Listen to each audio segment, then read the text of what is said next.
encouraging different play styles from the players, which means diversifying that map pool a bunch. So Overgrowth, a relatively newer map as far as Blizzard adding it into the ladder map pool recently. What can you tell us about this map? Think about Starcraft as like, and for a lot of people this is not that much of a leap, but think of it as your girlfriend or your boyfriend. If you were to... Okay, that's difficult, but I'll try really hard.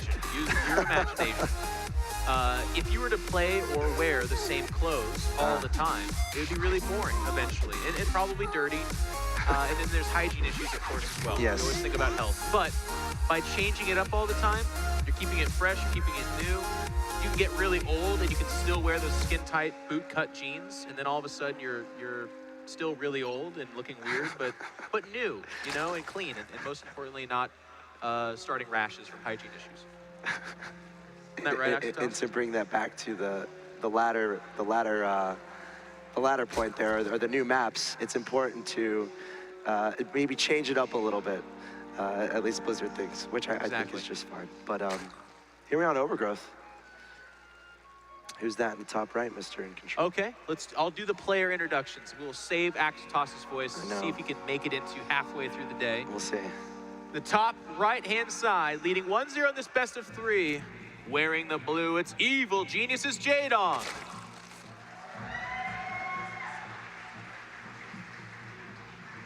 And his opponent, with some flashy, cool play, needing to close out a win here to get to that game number 3. It is the metrosexual State Prime.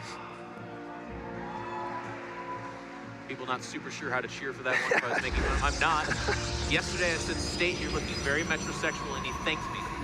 He said I was going for that, and he's pulling it off at pro gamer level, I feel. So for those in the audience who are watching that might be confused by that term, can you paint us a little picture of... Yes. Okay. People from the city are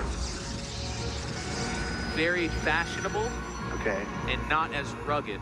People like Axetas that grew up on ranches, farms, and spend time outside are what we call sexual. Just sexual. Got it. Not metrosexual. You see, why go to school when you can just watch Starcraft and learn about new terms? That's exactly right. I seek to educate. Are we going to overhaul? If I wasn't going to be a Starcraft 2 pro, I was going to be a teacher in high school. You're kind of a teacher right now, I think. I feel like I am. Yeah. Thank you. That's great. Part of my life is achieved. Now, we have a much safer opening from Jaedong this time around.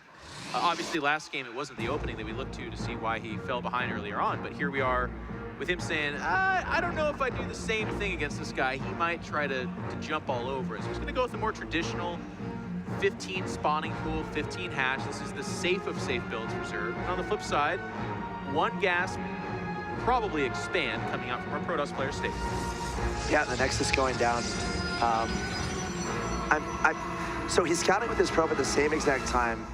He's going to see the little bit of a difference. He's a pro player. He can tell that this 3rd hatchery is going to be a little bit late and that it's not going to be 3 hash before pool. So how do you think State kind of adjusts to this? Do we see him kind of pulling back a little bit, not going for as fast of a 3rd base? And how much does the map kind of play into that decision? That's a really good point. It certainly is a possibility. We see this 1 gas opening versus the 2 gas opening for game number 1. To your point, perhaps because he says, hey, if you go 3 hash before spawning pool again, I will drop 3 more gates and we'll do this thing. We'll do a 4 gate. Even with the expand, it's still very hard for Zerg to hold off. It's going to be mostly Lings and Queens, and if the fight continues on long enough, you'll eventually see Roaches for the most part. But as we can see here, to your point, State is going to see the timing of that hatchery and say, no, I'm not entirely sure that I want to try that. He's even going to sneak a probe out here, but unfortunately it gets scoped out by this Overlord. We missed it on camera, but it was the lower left-hand side one. It was making its way around the minerals because it wanted to be sneaky, but that Overlord right there, that big fat jerk, he saw everything. You don't know the personality of that Overlord, man. You can't call him a jerk. Overlord personality? Yeah, man. Are you kidding me? You've never had a... I've been spending years with Overlords. I've been since I was 12 years old. Really? Yeah. They're slow. They gurgle at you all the time. You want them to stick around longer than they do. When they die like a zit. I mean, what is there to defend their... Did you ever really get to know your Overlord friends, though, Jeff? No. They don't. They just gurgle, like I said. Surely they're trying to communicate something to you. But anyway, a pylon coming down in the top left. and that's going to be spotted. This is a very important part for Zerg players. We saw in the last map, I should say. Huge map. Jaedong had the Zerglings patrolling everywhere. No excuses here. He sees that pylon, and now he's going to react. Has 14 Lings in production, a Spine Crawler in production, so definitely a little bit scared about what State is throwing at him. I like the Spine Crawler because he needs to take this serious. He does not have speed. He built the, I mean, he's getting gas now. He's actually going to skip speed, go straight to Roaches. That's also a good choice. Basically, this timing attack is real. It's very strong, very fast from State. And, you know, you and I talked about earlier perhaps not going through with this because Jaedong did do the safer third. This is going to give him access to earlier gas, that kind of thing. But he says, no, I'm going for it. And Zergling's going to try to get us around with those Stalkers are going to be able to fall back off creep. Zealot's dying, but honestly, it's Zergling's trading for Zealots with Stalkers behind dealing damage. Not bad for State. State's in good position here again. Yeah, State's pretty happy right now. The Roach Warren just now completing. Still only Zerglings in production here for Jaedong. Let's see how State backs this up. We got some more Zealots coming in. Remember, only one gas behind this, so this is a pretty significant investment by State in that he's not necessarily proceeding into the tech he's going to want as the game goes along. So wants to do a lot of damage here. Takes down another Queen, targeting down an Overlord. Not able to take him out. He's going to back up. He's going to retreat, and I think Jaedong might have enough to cause State to turn around. But here's where it gets scary. It's only 4 Stalkers. You really want more Stalkers than that to deal with Roaches, and the Roaches have come out. Zealots can get the job done, but on creep, those Roaches can kite back. There's Jaedong doing just that now. That being said, though, we see that the Zealots are able to sandwich in against those Roaches. Jaedong with kind of a slip in control is not doing anything about that. And now the Stalker count's getting reinforced. One of the final Queens is dying. The Motion Core is up there killing drones. State's doing a great job with this. And he's kind of transitioning behind this at the same time. 3 more gases were added. A Robo was added.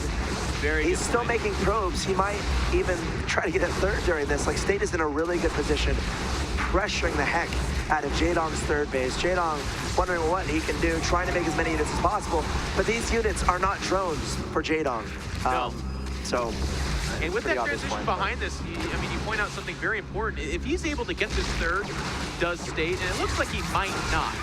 But even then, the amount of damage he's done with these Immortals coming out, it's not War Prism, it's not Observers, then Immortals, it's straight Immortals.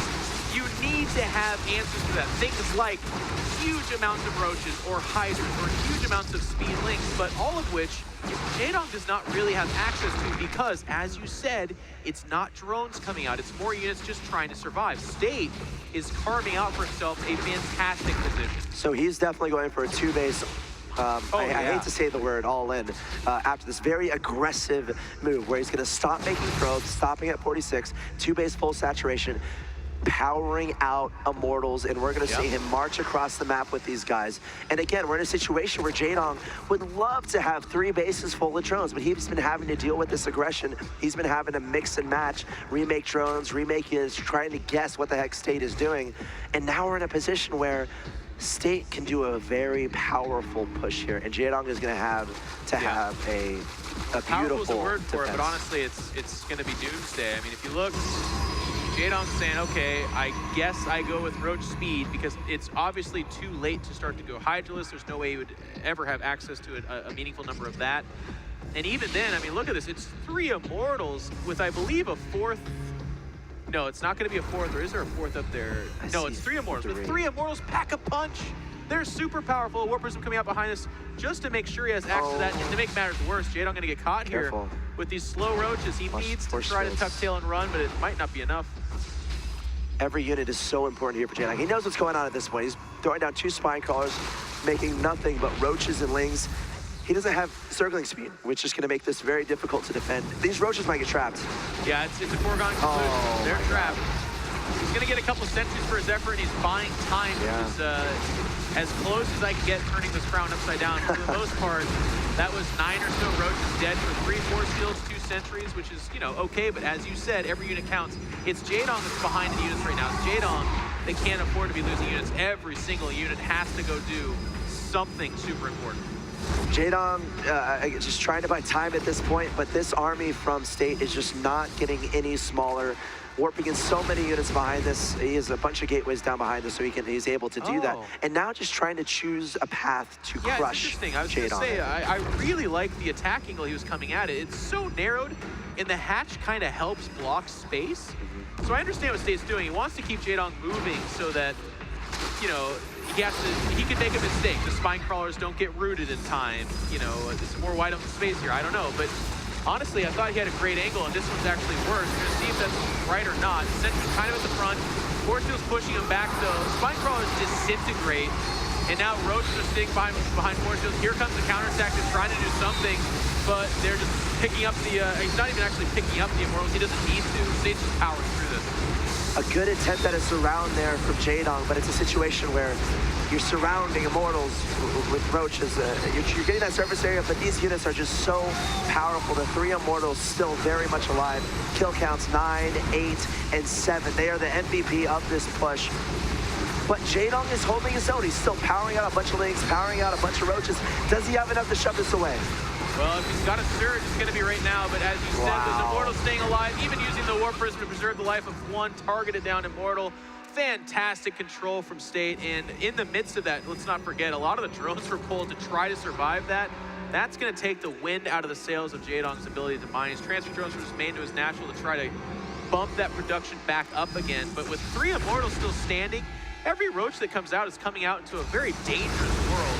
Jaedong's going to make another shove of it. Zealot's getting sandwiched up here, though. And again, the Immortals are untouched. Jaedong falls, and State ties up the series. We got a series on our hands, ladies and gents.